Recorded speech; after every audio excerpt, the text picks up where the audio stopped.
bass will really pull onto wood in the fall, and a couple of the reasons that I believe impact this is, one, this late summer fall transition is when a lot of times the oxygen levels in the water can be the least, so that pulls them up shallower.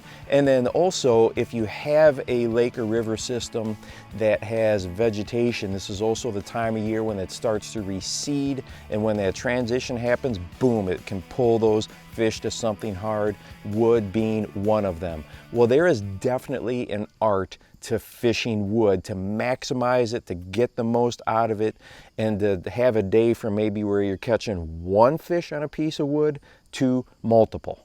Number one is look for places that you have the most wood in the water. And I'm not necessarily talking about numerous laydowns, right? I mean, that can always be good, but where you've got the length. So most of that tree that has fallen is in the water. This first place that we had gone, 90% of the wood, because of a low water situation, was out of the water. Not saying that this remaining wood, these branches here, couldn't be holding bass, but what I'm looking for is the potential to hold multiple bass. So we moved to a different location of the river, and here we found wood that much more of it was fully submerged. So that gives the bass the opportunity to find some depth, to have that safe escape route. So when you can find fallen trees that extend out a ways into the water, that is definitely a key piece of cover that you want to fish.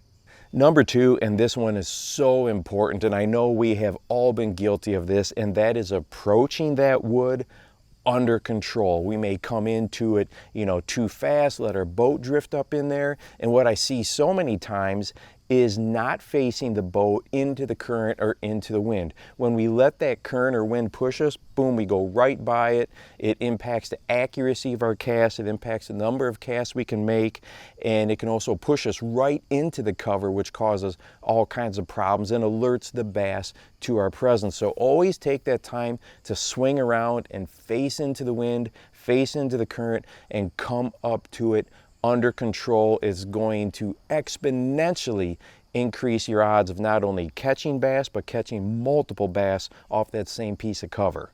Three is always work that wood from the outside perimeter and in. It's so tempting to cast right up to what we think is the sweet spot, but what if you get snagged, or what if you have a huge battle with one fish there and alerts all the others to your presence? So always work that outside perimeter in, and be conscious that just because we don't see wood doesn't mean it's not there. So often those last branches are deeper and underwater, and we set our boat right over the top of them. So back off a little bit and carefully work your way in. Now, if you're a shore angler, this is going to be a little bit different. For you to carefully work that cover, that means you might start up there basically at like the root ball, right? And then start to work that perimeter in, because you have close access to it, and you would hate to throw way out there, get snagged, hung up, and then mess up the entire thing. So shore anglers is a little different approach, but if you're in a boat, make sure you really focus on out, out, in, in, in.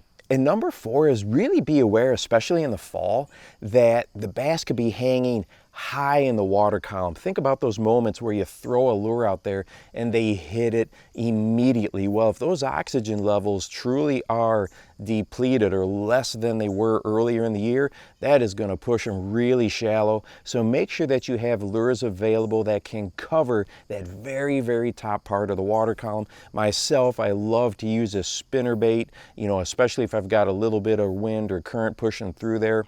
But so many times, we got to have those jigs and Texas rigs ready, but they're going to often push by those fish that are hanging at the very top super quickly. So make sure you have a couple options. Fish that super skinny water right at the top of the water column, and then be able to probe and work deeper as well. But you don't want to miss those fish that are going to be the easiest to pick off, because they're sitting right up there at the top.